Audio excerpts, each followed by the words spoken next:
هو ليه يا جماعة في ستات كده لما يبقى القعدة كده مع جوزها والقعدة حلوة والراجل قاعد بيشرب شاي والدنيا رايقة، تدخل عليه كده بسكينة المطبخ وتقول له: هو أنا لما أموت هتتجوز؟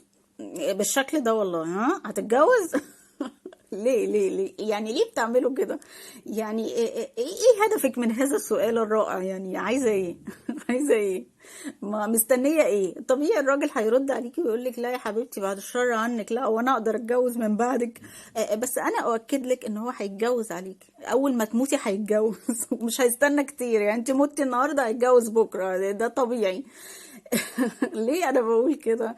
لان والله بتكلم بجد، المختصين اغلب الناس المختصه قالك ان الراجل اصلا بيتدمر نفسيا بعد ما بيفقد مراته اكتر ما الست بتتدمر بعد ما بتفقد جوزها.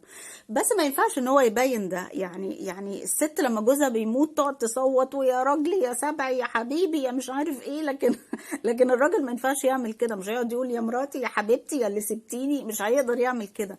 فبيبقى مخبي جواه الوجع بتاعه وشايله جواه وساكت، لانه لو قعد كده يصوت ويقول: يا مراتي يا حبيبتي، المجتمع كله ورجاله وستات هيقولوا عليه ضعيف. يعني ايه الهبل اللي انت بتعمله؟ انت راجل ما ينفعش تعمل كده.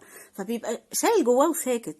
تاني حاجة، ليه دايما بنقول على الراجل اللي يروح يتجوز بعد مراته: الراجل ده اناني، الراجل ده حقير، الراجل ده نسي مراته، ده نساها، نسي مراته وراح اتجوز عليها؟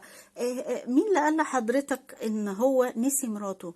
ما يمكن يكون بيتجوز علشان بيحاول ينساها. في فرق كبير بين نسي وبيحاول ينسى. مش ينسى بمعنى ينسى، يعني بيحاول ان هو يتجاوز الألم بتاع فقدها بان هو يدخل في علاقة تانية مثلا. يعني ليه بنحكم على الناس؟ هو احنا دخلنا جوه الراجل وعرفنا هو حاسس بايه؟ قدرنا الوحدة اللي هو فيها، قدرنا احتياجه بمختلف انواع الاحتياج، قدرنا وجعه، قدرنا تعبه، قدرنا وحدته. احنا ايش عرفنا؟ فليه بنروح نقول الراجل الحقير اللي مراته لسه ميتة؟ ايه المشكلة؟ تيجي ست تقولك: لا المفروض يعيش على ذكرايا. لا مش المفروض يعيش على ذكراكي خالص.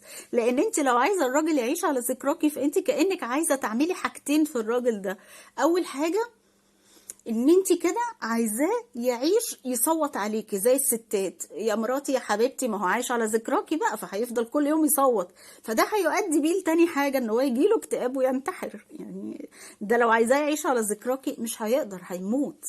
مش هيقدر الراجل حياته تقف، الراجل لو حياته وقفت يموت.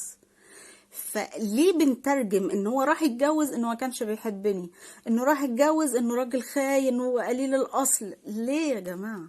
بلاش نجلد الراجل، بلاش نقعد نتكلم على الست اللي راحت اتجوزت بعد جوزها ولا الراجل اللي راح اتجوز بعد مراته. محدش حاسس بحد، محدش عارف الناس جواها ايه. فمش معنى ان انا اتجوزت يبقى انا كنت ما بحبش مراتي ولا انا راجل خاين خالص. دي حاجة ودي حاجة تانية خالص.